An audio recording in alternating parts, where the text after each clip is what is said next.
Acharya Shri Vijay Vallabh School, Pune. English 8th Standard. Appreciation of the poem The Pilgrim by Mrs. Pragati V. Joshi. Good morning, my dear students. Last time we saw the poem Pilgrim and I explained you the meaning of the poem.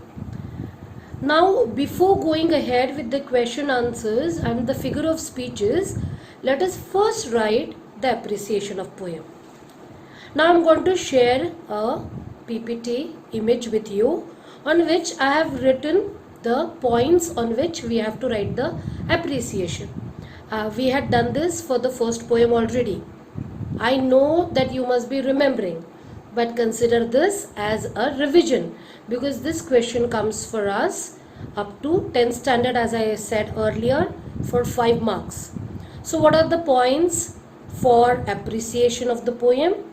Let us see with the reference of this poem Pilgrim. Okay? Now let's look at the points which are needed for appreciation of the poem. The first point is name of the poem and the poet, which carries 1 mark.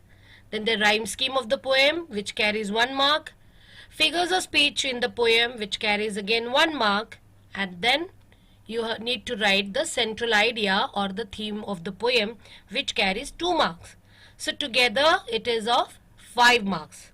Now let's see how to write the appreciation of the poem of this poem, The Pilgrim. Okay.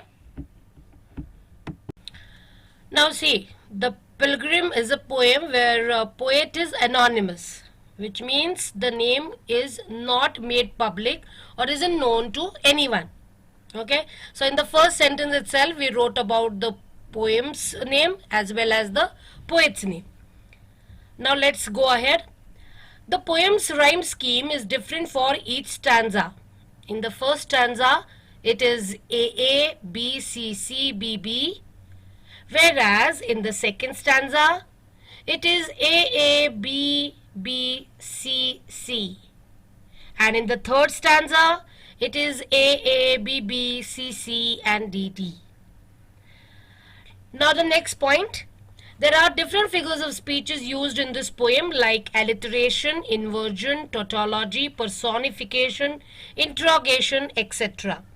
Now see, here I have mentioned all the figure of speeches which are used in the poem.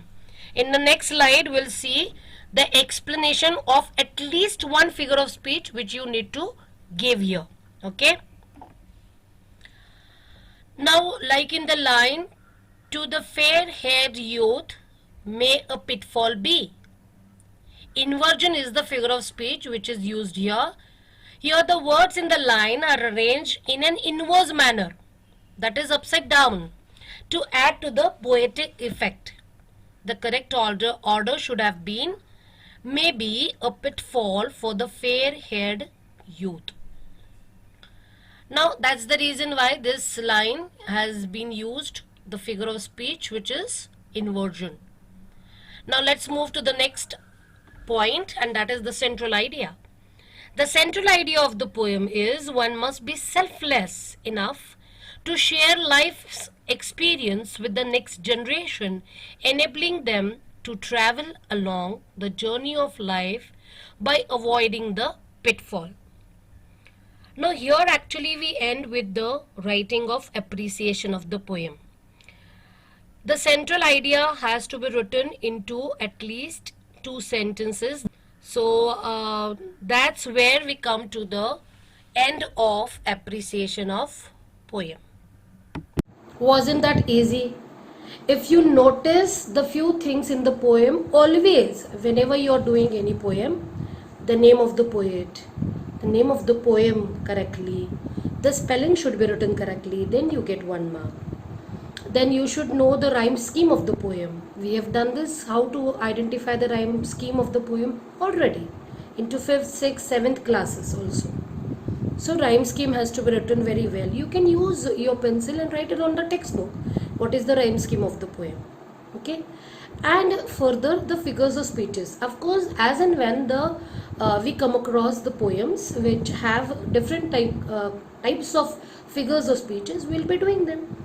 Like in this poem, we came across inversion, alliteration, then imagery, personification. So we are going to do this figures of speeches, of course, after we complete this poem, surely. But I am sure that you have found writing of appreciation of poem very easy now, isn't it? So whatever I have given you as the appreciation of the poem, the slides which I have shared with you today, please write them down in your notebook and just go through it while reading the poem. After you read the poem, you read the appreciation and you're done with that. Okay, bye for now, and next time we'll do the question answers of this poem, and then lastly we'll be doing the figures of speeches. Okay, bye, take care.